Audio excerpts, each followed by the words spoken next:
This is The Memory Chalet, a memoir by the political essayist Tony Judt. Published in 2010, it is a look back of his life after his diagnosis with ALS. It was dictated in the last years of his life and provides a history of growing up in post-war Europe. And this is an analysis of the chapter titled Revolutionaries. The main point of this chapter is that youth in post-war Western Europe romanticized the intellectual idea of revolution, but this was through a lens of stability and privilege that overlooked real political dissent. It was easy to be a revolutionary when you aren't risking anything. This is done through looking at historical illusion, personal experience, and the disconnect between memories and reality. Judt remembers the protests while studying at Cambridge, one of which that the police thought went well that ended early because the students would have missed the college dinner, and one in which the only action was that Judt exploded a red paint bomb on himself. This passage contains a very telling line, though. Like so many of my contemporaries, I was most readily mobilized against injustice committed many thousands of miles away. Judt then transitions to discuss Paris as the center of real revolution, a belief based on the 18th century revolutions that took place. He includes a perspective of Raymond Aron that says that modern-day Paris replays drama of this history, that it is hard to distinguish between politics, parody, pastiche, and performance. He includes an example of being in Paris and hearing students simultaneously seriously intending to overthrow Charles de Gaulle and planning vacations to Cuba. This is when the text shifts. Judt recounts that amidst the supposedly revolutionary atmosphere, there was no talk about the actual revolutions going on in Eastern Europe, and uses the examples of the Prague Spring and the Polish student uprising. This is also where we can begin to see a divide in the two interpretive lenses that Judt brings to this essay, one during these revolutions and one looking back 40 years later. This growth is due to knowledge of the situations in Eastern Europe and can be seen when he revisits the Aron quote. In the moment, he did not agree with the interpretation that the revolutions in France were primarily performatory, but now he is disposed to share his contempt. The shift is also observed when Judt further analyzes Eastern Europe.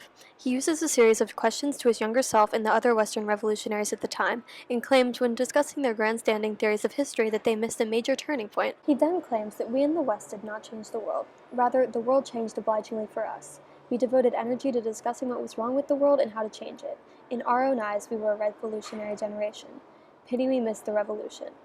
This realization shows that there was a major shift in the interpretive lenses that Judt was aware of, but it is also important to analyze the lenses that he does not address in the text. This is why it is important to further contextualize the book. In this passage, Judt touches on the fact that he is well-traveled and educated. Being from a well-off family and someone who has been in these supposedly revolutionary, elite educational atmospheres, this is probably not the normal experience throughout Western Europe. He mentions that he grew up in comfort, and it is in this situation that the conformity of nonconformity was fostered throughout his peers. He also admits that a Cambridge student whose political universe was bounded by deferential policemen and the clean conscience of a victorious, unoccupied country was perhaps ill-placed to assess other people's purgative strategies. It is also important to add further context to the Prague and Polish events that Judt alludes to, both of which involved retaliative force against students protesting communism.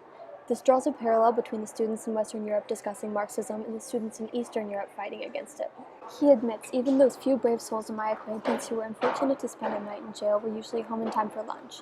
What did we know of the courage it took to withstand weeks of interrogation in Warsaw prisons, followed by jail sentences of 1, 2, or 3 years for students who had dared to demand the things we took for granted? My analysis of this text is also influenced by my interpretive lens. Growing up in Cincinnati, Ohio, I was in one of those comfortable situations that breeds nonconformity.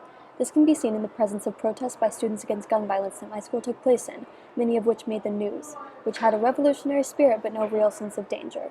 The most we risked was detention. There were many pressing issues of poverty and racism in our immediate community that we would be better off discussing. And, although we may be more informed because of social media about current events than Judt was about the situations in Eastern Europe, we take no more action. The recent trend of activism comprised little more than posting something on social media, something that I am guilty of. There is no real danger to us in these issues. It is easy to bring them up and call for change. Much like Judt, we miss the real revolution. Thank you.